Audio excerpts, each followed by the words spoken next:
What is going on, y'all? Thank y'all so much for joining us. My name is Chris Hennessy, and this is So I Did a Thing, where I have cool conversations with cool people who are doing cool things. And tonight is no exception. My guest tonight, y'all all know her, y'all all love her. She was one of my original LinkedIn connections. I think I got on LinkedIn in December of 2020, and we connected somewhere like March or April of 21. So we've known each other for a while. Got to meet her a couple of times. We met in Memphis last year whenever Amy Wills did the big thing that she did there. And then Julie was nice enough to drive down for my brother's funeral and see me for that. So needless to say, she's a real good friend of mine. And I'm so excited to join her, or to have her join me, because it has been like 2 years since we've been on a live stream together. So I'm going to bring out Julie Griffin. Hi, hello. Julie. Hey, what's up? And it was February. It was February of 21. February of 21. Okay. February of 21. So 2 months after I got on LinkedIn. Yes. Very cool. So how are you doing? I'm loving the shirt, by the way. Gotta represent. Yeah, right. For sure. So you came screaming in here from soccer practice. I did. I came screaming in from soccer practice. Of all the nights that have logistical issues, like tonight was the night. So yeah, I'm running in and I'm like, oh, my glasses are dirty. And he's like, go clean them. I'm going to play an intro. So I was like, all right, running back in, time to jam out to your intro. It's perfect. Right. What's up, Dan Roth? He's over on your side. So is Robin. You're over on your side too. Hi, Julie Griffin, MBO. Hey, Maria, how are you doing? Thanks for dropping in. If y'all are watching, y'all drop a comment. If you're watching on Facebook, drop a comment. If you're watching on LinkedIn, drop a comment, because LinkedIn comments are a little whack. I don't even know what's going on over here. Okay, there you go. Facebook finally synced up. It was like still playing the intro. I'm like, what are you doing over there? So maybe I should check my Facebook. Maybe you should. It says I've got 4 over there. Yeah, I've got, that's yours. Here's mine. I'm doing exactly what I tell people not to do and be like, oh, at the beginning. Oh, there's David Cause is watching on YouTube. So is Amber. Yeah.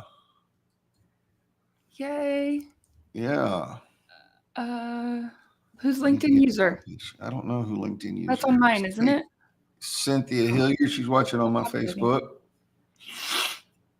Nice. Okay. Oh, Tracy. Tracy's here. She's one of my. Oh, well, hey, Tracy. She's one of your Working Genius people. Yes. I've forgotten that we invited them to watch. We did. Yeah. We got all official with the calendar invite and everything. Whoop, whoop, whoop. Yeah. Oh, yeah. All right. What? Go ahead. Oh, just LinkedIn comments. Like I refreshed my page and they all disappeared. Oh, yeah. It's dumb. Because I was trying to figure out who LinkedIn user is. Yeah. I don't know. Tell us your name, LinkedIn user. Hey, Bobby Stanley, what's going on, man? Good to see you. That's one of my brother's old helpers.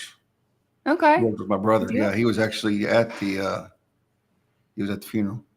Okay. Yeah, cool. So, Yes. So what are the 6 types of working genius? Like, just dive into it. just dive into I it. know Okay. your favorite subject. It really is. Like I was thinking about it on the way home tonight. Cause I think the last time we went live, I think the last time was the joke off. The dad, that sounded really bad. The dad joke contest after the fire. I think was that Were the you no, there? because no. No, you weren't a guest Yeah. on that. I was watching though. Like I was there. I was one of the windows. But no, but when I started live streaming, like you were one of my guests, and that was after that. So Yeah, yeah, and that has been 2 years. Okay, you were yeah, right. I was wrong. yeah. So okay. All right, Working that's fine. genius. Working genius. Sorry, yes, back to the topic at hand. Sorry, squirreling out on you. Okay, so the Okay. 6 types of working genius. So it's an assessment. There's lots of assessments out there like StrengthsFinder and Myers-Briggs and all those things. And they all look at a different layer of who we are, and working genius is another layer of who we are. What sets the working genius assessment apart is that it's 80% productivity, 20% personality. And so it really looks at the work that we do and those types of tasks and activities that bring us energy and joy versus those types of tasks that suck the ever loving life out of us. And I know you and I have had a lot of conversations about those types of things. And I know you've been on some of my live streams, so you've heard this all before. No. Yeah, but a lot of these other people have not. I know the other people haven't. And I'm so excited to talk about it with you people. I So the know. 6 types are wonder, invention, discernment, galvanizing, enablement, and tenacity. It does spell widget. And they're all correlated or tied to a stage of work. So all these 6 geniuses are also stages of work, and they're all required to get work done. And they need to happen in this order for best possible results. And now when I say work, that can be anything from like your 8 to 5 day job. That can be planning a family vacation. That could be your volunteer work with your church or community group or whatever it is. Anything you have to get done is considered work, and this applies to it. So the first genius is the genius of wonder. And so people with the genius of wonder start the process. They ask a lot of questions. They look at the environment and they say, why is it like this? Why do we do that? What if we did something else? Are we meeting our or living up to our potential here? They love to just like sit and ponder and think, and they get like energy and joy out of it. And I don't get it at all because that is one of my frustrations. I think about people who love to think, and I think about my dad. So, he's a farmer, and he can sit in the tractor for like 8 hours a day just thinking. Like no radio, no podcast, no books, no phone calls, just thinking, and he loves it. Blows my mind. They're also like 30,000 foot thinkers, so really, really high level. The next genius is the genius of invention. Now, inventors or people with the genius of invention love to create. They take the questions that the wanderer asks and they go, oh, what if we did this? Or what if you did this? They may even say things like, oh, I might have an idea for that. Or please let me come up with a possible solution for that. But they love to come up with ideas and create things a lot of times just out of thin air and out of the blue. And that's what makes it one of the most observable geniuses, in my opinion, because if somebody throws out an amazing idea, you're like, oh my gosh, why didn't I think of that? They might have the genius of invention in that case. Next is a genius of discernment. People with a genius of discernment have really good gut feel and intuition. For them, it's less about data and experience and more about that gut feel and intuition. They can take the ideas of the inventor and be able to, yeah, that's how I am too, Bobby, be able to evaluate them and decide, hey, I think you're on the right track, but maybe you need to think about this. Or holy crap, that's a totally harebrained idea. Scrap that and start over. Oh, hey, Ariel. They also can really provide insight into just knowing if something is going to work or not. And that may not be like, you can't ask them like to prove it because they may not have like the data to back it up. It's just something that they just instinctually know. There's a really important thing that happens between discerners and inventors also. Like I said, the inventor throws out the ideas in this, it's called the ID loop, so invention discernment loop. So the discerner comes in afterwards and provides that assessment of the idea, sends it back to the inventor to tweak, and then it comes back to the discerner and kind of goes back and forth until there's a really solid vetted idea that can move forward. Hey, Rachel, another one of my working genius peeps. Next is the genius of galvanizing. Now, galvanizers are super cool. I love them. Galvanizing is my very lowest genius. So I don't understand it at all, but they are wonderful. Galvanizers like get people moving. They can rally people out of your comfort zone to get something accomplished. They get everybody on the same page, make sure everybody understands, all right, this is what we're doing. This is why it's important. Everybody on board. They break down silos so nobody is duplicating work. As one of my other working genius colleagues says, they have the ability to to change your to-do list. They will move you out of your comfort zone to do something else. And I have a friend of mine who works at another tech center, and she shared with me one time that she was talking to her, the whole staff, and there's like 115-ish people, give or take. And she said, how many of you have I talked into doing something you didn't want to do? And everybody raised their hands. And sure, a galvanizer. Yes, Jen is a good friend of mine. She's also a galvanizer. Galvanizers are awesome. I love them so much. I don't get it, but I love them. And it takes all types to make the world go round, for sure, especially when it comes to working genius. After galvanizing comes enablement. Enablement is my number one genius by a long ways. People with a genius of enablement love to help people, but it's about more than just helping. Like, we have the ability to like look at a situation, anticipate what's going to be needed, and then provide assistance in the way that it's wanted and desired.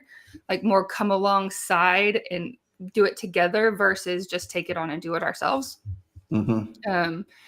And I was thinking when I was learning about the working geniuses and what my geniuses are, and I got to thinking, like, even back when I was a kid, like when I was following around my dad, who's a farmer, he'd be doing mechanic work, and I think, oh, he's going to need a rag soon. His hands are dirty. And I'd be there waiting with the rag when he turns around and goes, hey, I need oh, you already have it here. Like, oh, because it's, our geniuses are really who we are on the inside. It's ingrained in us. It's how we're made. So it really, if you look back, like, you can probably pinpoint times in your life when your geniuses have really come out. Yeah. And finally, the last genius is the genius of tenacity. People with a genius of tenacity get things done. They get things across the finish line. They have the unique ability to like break down barriers. If there's roadblocks that pop up, like, they will work through them to make sure things get done. They'll make sure everybody is pushing forward toward the same goal, to meet that deadline, to meet the quality requirements. And in a certain situation, they may even say things like, oh, just let me do it. And they'll like take over and just go ahead and do it. So yeah, those are the 6: wonder, invention, discernment, galvanizing, enablement, and tenacity. So, and you didn't mention this yet, but everybody also has frustrations.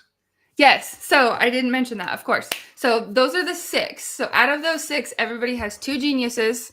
Your geniuses are the things that bring you that energy, joy, and fulfillment. It comes naturally to you. It lights you on fire. Like, you could do it all day long. If you've had a day where you got home and you were like physically exhausted, but on the inside, you're like, oh my gosh, it was such a good day. I can't wait to do that again. Then you were probably working in your genius. Just which one, Amy? Oh, just move over and let me do it. Tenacity. Yeah. Yes, definitely tenacity. I love that. And that's awesome, because what I always tell people is, when I do this quick overview, like, listen and see if there's one that like you can peg, like, oh, that's me. Because usually there's one that's like, oh, that's totally me. And there's one that's, oh, that's totally not me. And I'd say those are your bookends. Because I already talked about your geniuses. Your competencies are those things that kind of fall in the middle. They're like, they don't really light you on fire and give you energy and joy. They don't really drain you. They're just kind of like, meh, they're okay.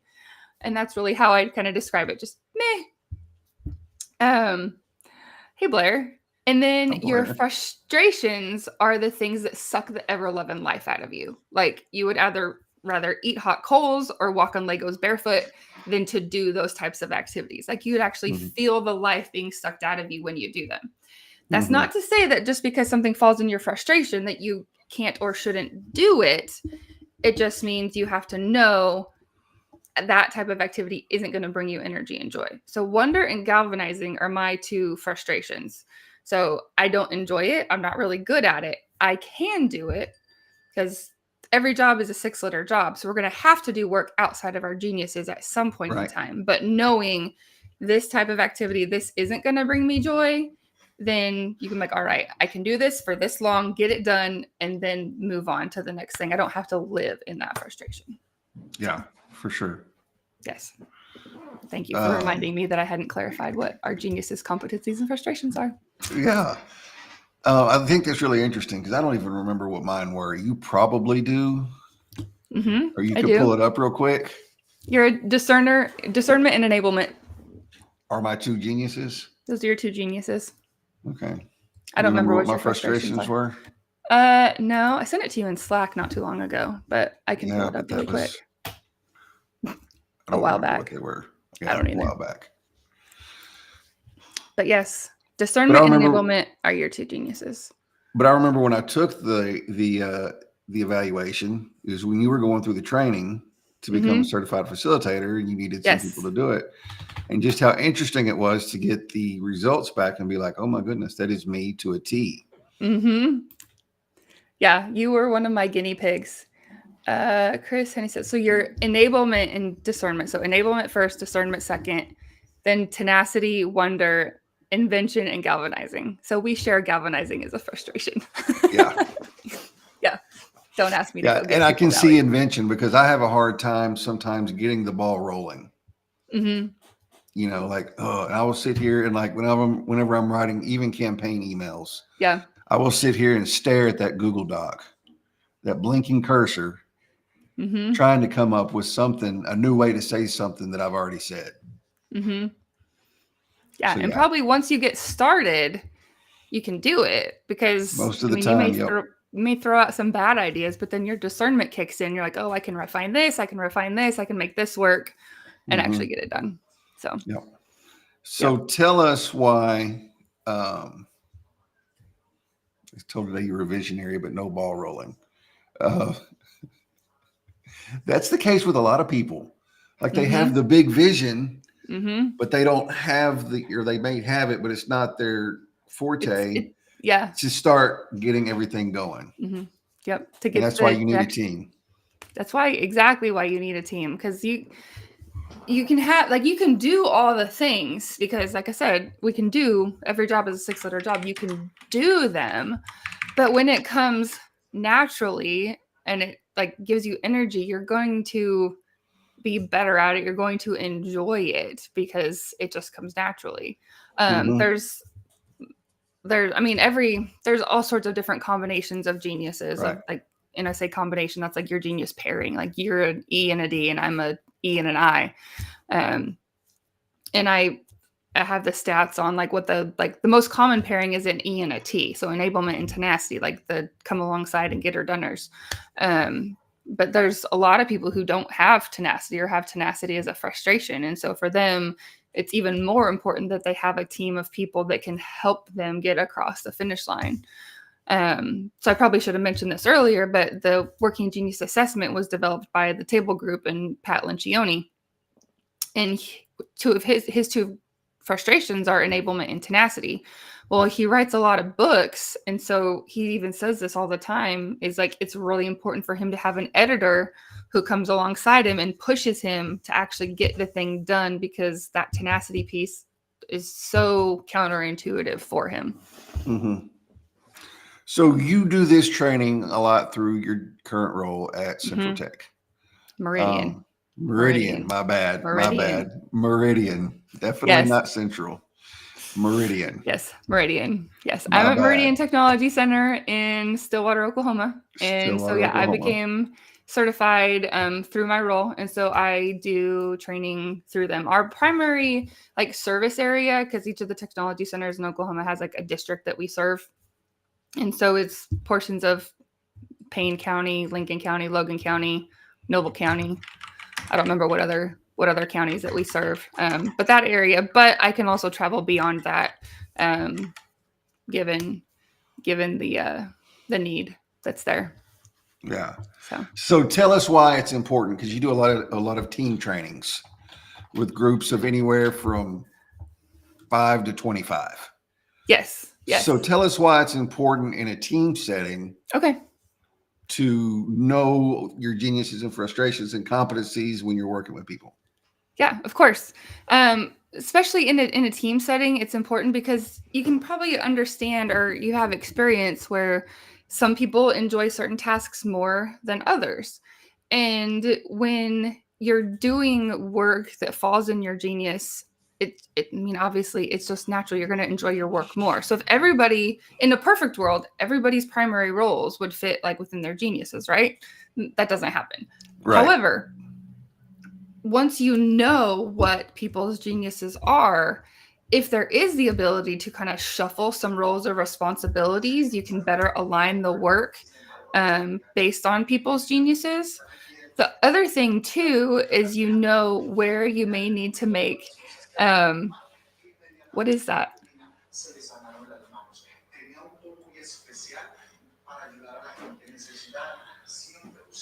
Is that English? Negative, Ghost Rider. I didn't think so. No, it's not. It's Okay. not. So we had bad weather here yesterday. Oh yeah. So the cleaning crew did not come last night.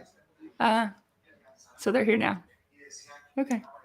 It's fine. Listening to stuff. Okay. Okay. That's fine. We're That's gonna fine. roll with it. We're gonna roll with it. I was like, what is that noise? I know. It's like, I don't have anything happening here. It's all Well, good. I know what clips we're not going to use for. Right.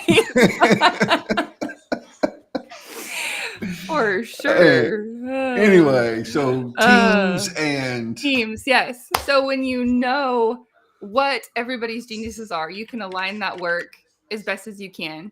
And you know where you may need to depend on somebody's competencies, which you don't want to do a lot, but you can if you need to. So when it comes to big teams, like teams of 25, there's this thing called the team map. And so it's all everybody's geniuses mapped out in the six areas with your geniuses on one side and your frustrations on the other. And when you put all 25 on a map, you're like, oh, we've got all the areas covered. Well, how many teams do you know, like functional teams that are actually that big? There's not a lot. Like you don't work in that big of a team. You usually have pockets of like 4 to 7-ish, probably. And so you take that big group and you're like, oh, we're pretty good. And then you bust them out into your small groups. And I do this exercise where I give them a blank map at their table and they fill it in. And they're like, oh, all of a sudden we have no invention or galvanizing. And then that allows me to say, all right, now how does that affect the way you do projects? Think about a past project that maybe didn't go so well.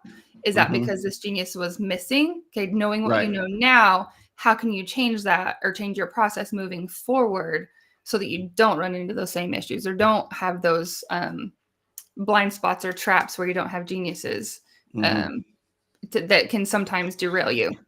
Yeah. So it's really like, the awareness piece is huge because once you understand who you are and why you are the way you are, that helps you also look at other people and understand why they are the way they are. And that's one of the great things about working genius is this whole concept of like releasing or alleviating guilt and judgment, like especially with galvanizing. Like in a previous role, I had to do a lot of galvanizing and I was terrible at it. And I was always like, why can't I do this? I see other people rally people and get them moving all the time. Why can't I? What's wrong with me?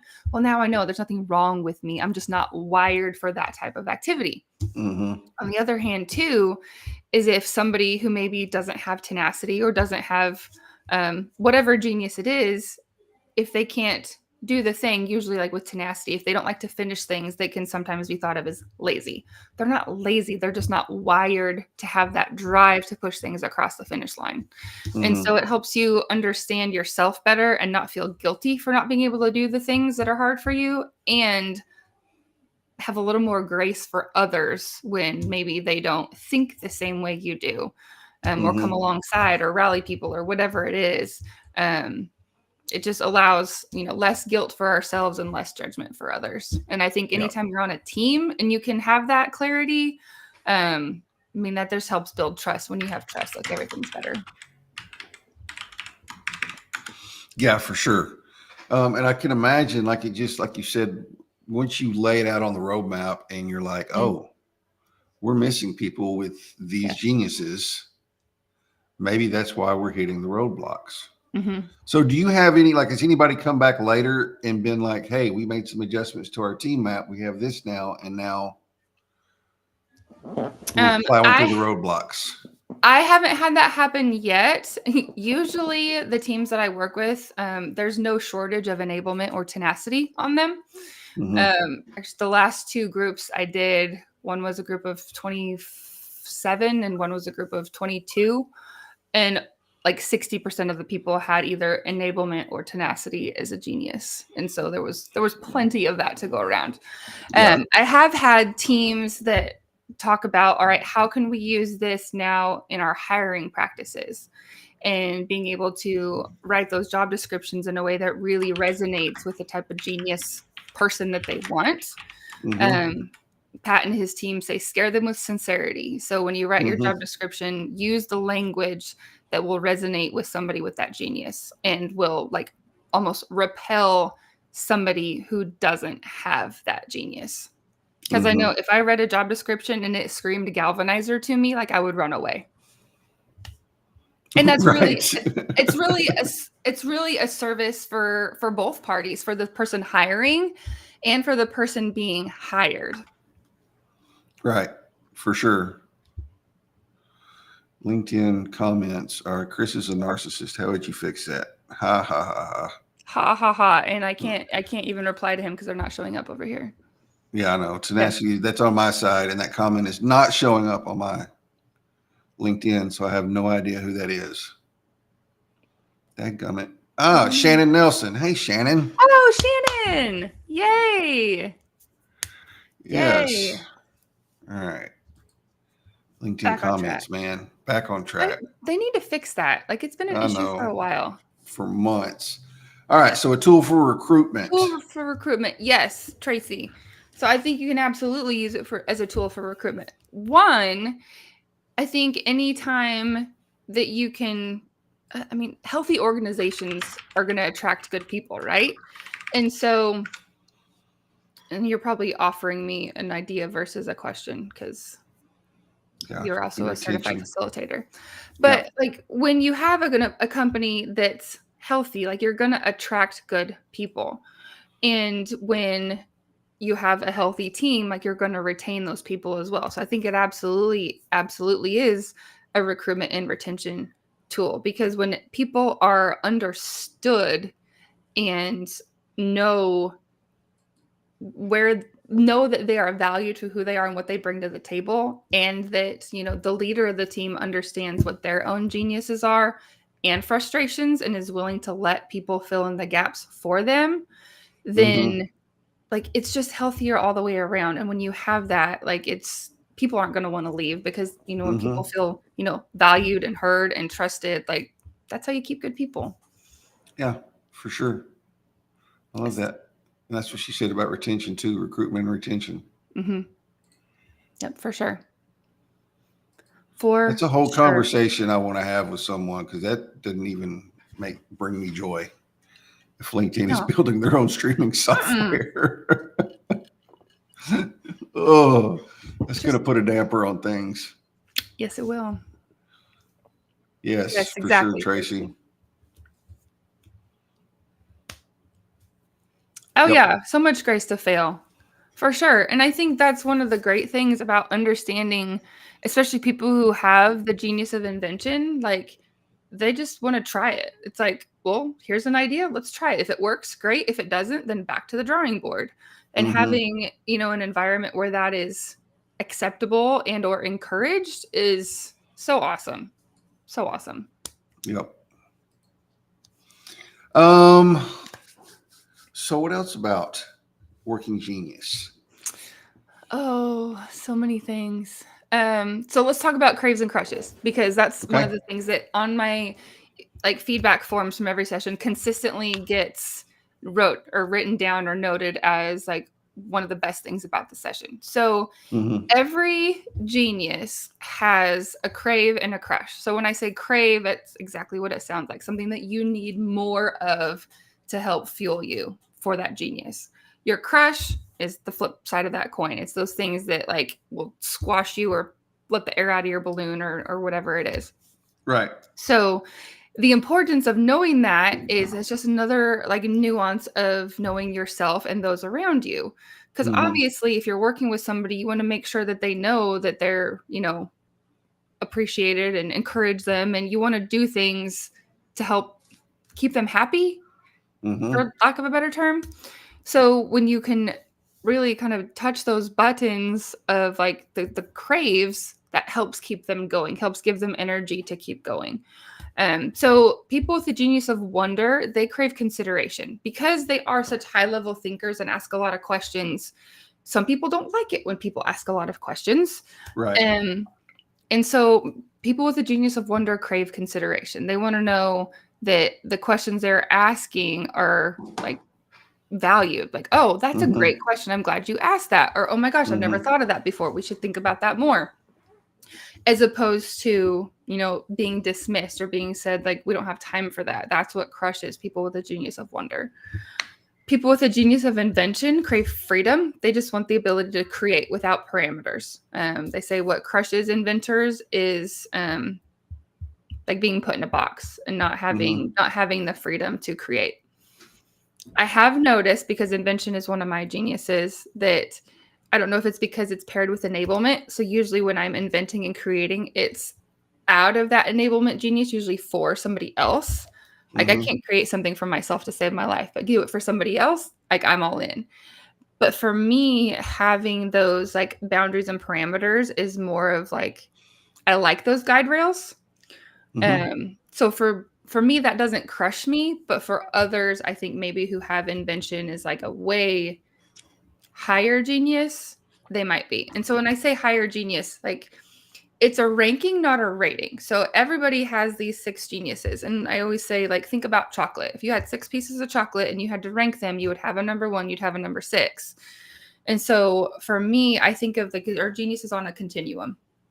And so if you have genius way over here on the left and frustration way over here on the right, you can move them around. So for me, enablement is way high genius. And then you come down a little further and you probably have invention and tenacity pretty close together. Discernment's hanging out over here. Wonder's closer to frustration, and galvanizing is the furthest you can get to frustration. And so they're on this continuum, but there's no set place on there. And the space between those geniuses may be different. I mean, I'm sure they are different for each individual. It's just a matter of understanding yourself and knowing where you're at on the continuum. And so for me, with invention as my second genius and down a little further, those parameters don't necessarily bother me like they would with somebody who maybe has invention that's off the charts, if that makes sense. Discernment, they crave trust because their genius is more about that gut feel and intuition versus data. So if you go to somebody with a genius of discernment and you say, hey, what do you think of this? And they give you your opinion or give you an answer for you to say, okay, I trust you. That fuels them versus saying, well, prove it. And as somebody with the genius of discernment, what do you think on that? Oh, yeah. Yeah. Yeah. Prove it. Yeah. That was even brought up whenever I got recently moved back into a sales position. My boss was like, man, you always just shoot holes in ideas. And I'm like, I'm not really shooting holes though. I'm just, I see all the ways y'all are throwing stuff out there and I'm seeing all the ways that this may not work. Yep. Doesn't mean I'm not going to support you in getting this thing moving. It just means I see the holes. Yes, exactly. And that is a great example of discernment. A lot of people say, like, oh, they're such a Debbie Downer. But like, no, they're not. They just have the ability to see how things may or may not work. So that's a great example. No. Hey, Randy, you are late. You're usually like the first one in the comments. Hi, Randy. I would say hi to you back on LinkedIn, but it's not showing up. It's fine. Yeah, no. Yeah. Whatever. So that's WID. So galvanizers, they crave reaction. And every single galvanizer I've talked to has said yes. Like either like, okay, agree with me, argue with me if you have to, just give me something, some sort of reaction. That's what they crave. Like being apathetic or just like, all right, whatever. Like that's what crushes galvanizers because they're just putting their heart and soul into this thing. And then like first to get no reaction at all, they're like, huh. Yeah. Enablement craves appreciation. For me, I even say just being noticed. That like the work that we're doing is, noticed and appreciated versus just being overlooked. Like overlooked or forgotten is what crushes people with the genius of enablement. And I feel that to the nth degree. And then tenacity craves clarity. They want to know what good looks like, what done looks like, what does success look like. Give me what I'm working towards. Tell me what you want, and then give me free reign to do it how I want to do it. Like ambiguity is what craves or crushes people with tenacity. If you just say, oh, whenever you get it done is fine. Like whatever you want is fine. That's what crushes them. And I always ask people in my sessions, I say, okay, especially you guys with the genius of tenacity. If I give you something without a deadline, when is the deadline? And 90% of the time people say, oh, right now. Like they will do it immediately. And I'm like, okay, that is one of the differentiating factors between those of you with tenacity and those of you without tenacity. Because if you give me something without a deadline, the deadline is never. It will never get done. Never, ever. Unless you put a deadline with it. The other really important thing about craves and crushes is they're really important for our geniuses. But when you're working outside of your genius, they're even more important because they're amplified.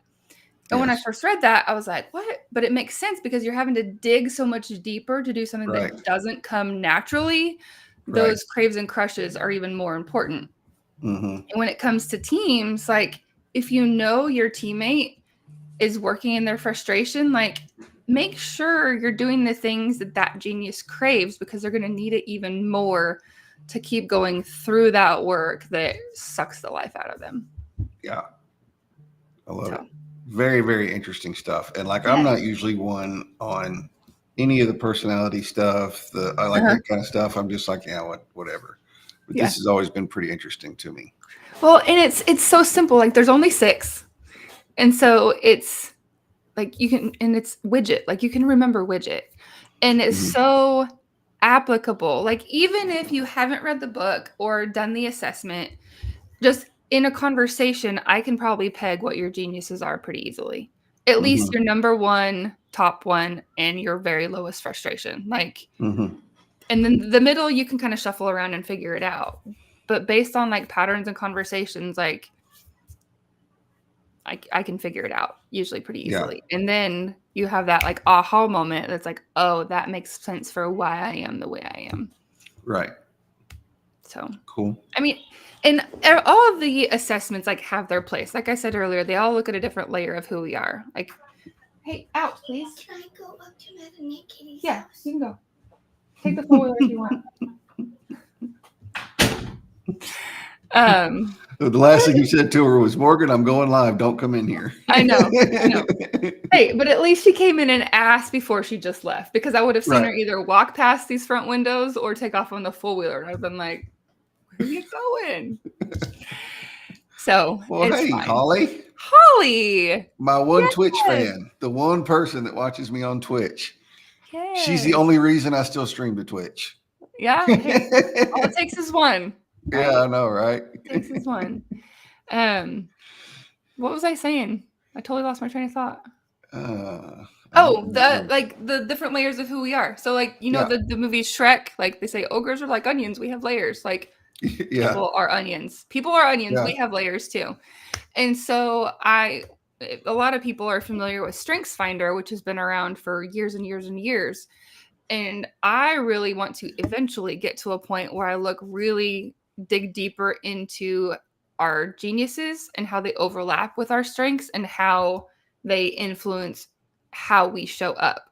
So how Mhm. somebody like me with the geniuses of enablement and invention with these 5 strengths, how I show up versus somebody with enablement invention and these 5 strengths, and kind of what those Mhm. nuances are based on those layers. So it's cool. That's deep. That's deep stuff I right love there. it. So obviously, like if somebody wanted you to come do working genius training, they would have to be inside of Meridian Tech's. No, I can go out of district. I can go You out go of out of district. state? I actually did a proposal for a guy in Wisconsin last year. No So kidding. it ended up not working out, but yeah, I Okay. will travel. Okay. So we can make it work. For sure. Yes. So I'm glad you had some of your working genius peeps drop in too. That was cool. I know. I'm so excited. I didn't even like put a reminder in our group or anything. Today I was know, so and I crazy. meant to. I Yeah. thought about it. But hey, it's all right. The Yep. calendar invite was a good idea. That's probably why they're here. Yeah, Kyle, that was a good idea on Kyle's part. Yes, for sure. Oh. Well, So Julie, yeah, thank you so much for hanging out. of This course. has been Thanks for so having interesting. me. Like I've heard bits and pieces of this from you here and there, Mhm.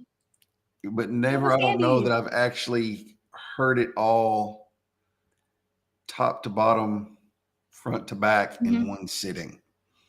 Yeah. And obviously, this is a very condensed version because you do 3-hour Mhm. trainings on this. Yeah, I'd say the majority of the trainings I do and what I'm pushing for moving forward are 3 hours. I'm probably going to start pushing them to 4 just based on the feedback that I've had and the experience I've had with the groups that I've done. Because a lot of the value comes in the conversations and the exercises that the Mhm. participants do together. And Mhm. really, like that first 60 minutes is just me kind of talking and sharing to have the baseline information and understanding of what we're going to talk about later. And Mhm. so there's a lot of value in those conversations that happen and saying like, oh, we share the same genius, but we show up to work completely different. Let's talk about why. Or Mhm. you look at somebody next to you and you're like, oh, that's why you act like that. I'm like, okay, that makes a That's lot why of sense. you are the way that you are. That's why you are the way you are. Yeah. So yeah, but I'd say the shortest session that I would want to do is like a 90-minute. I did one for an internal group the other day and that went by so fast. And it was really like just enough to like scratch the surface and like make you want more. Mhm. But really it can be customized for whatever you want. I've got a training booked in June with a leadership team that'll be basically an all-day deal. So Very cool. we can make it whatever you need. Yeah. And I love there's it. all sorts of like, uses for it, like to make meetings better, to make conversations better, to make hiring better. Like there's all sorts of things. Yeah. Very, very, very cool. Next week, I have to ask her again before we go live to make sure I pronounce her name right, but I think it's not Nizia Martinez. Somebody that was a guest on Ending the Stigma like 2 years ago, pointed her my direction or something. And she really has a heart for working with the youth and youth in the streets. And she's written a book and done some stuff. And she reached out to me on YouTube and was like, hey, I'd really love to be a guest on your live stream. So I had a Zoom call with her. Lovely, lovely person. So I'm looking forward to sitting down and listening to what God is doing in her life and how God is using her. So that is going to be Very good. really cool. Yep. You always have the coolest guests. I do. Tonight included. Thank you. Except for that Dan Roth guy. That guy was a little weird. Yeah. I'm just kidding, People Dan. out I'm there. just kidding. I had a blast with you. I laughed my butt off. It was fun. Yeah. Anything else before we bounce out of here? I mean, you give me an opportunity to talk and I will talk forever. Okay, we I can- will be going live on Friday for my Oh yeah, Meridian that's job. right. I'll be That's going right. live on Friday with Amy Haar. We're going to talk about training and development and things like that. And then next Monday at noon, I'll be live with some of my Working Genius peeps. I think we're going to focus on hiring. I don't remember for sure, but if you want to know more about Working Genius, catch me next Monday at noon. Produced by Hit Productions. That's right. Gotta Driving the bus. get that plug in. Yeah, Darren, including you, man. I need to Yes, get Darren Darren. back on because he's doing cool things. Yes, he is. I saw his post the other day. Like, so cool. How cool is it to go from a TDCJ warden to a criminal defense attorney? Right? I love know, it. I just Talk love about it. full I do circle. too. Full circle, man. Yes. All right, y'all. Y'all have a good evening. Thanks for hanging out, and we will see Yes. y'all Thanks next for being week here. at the same time. All right. See y'all.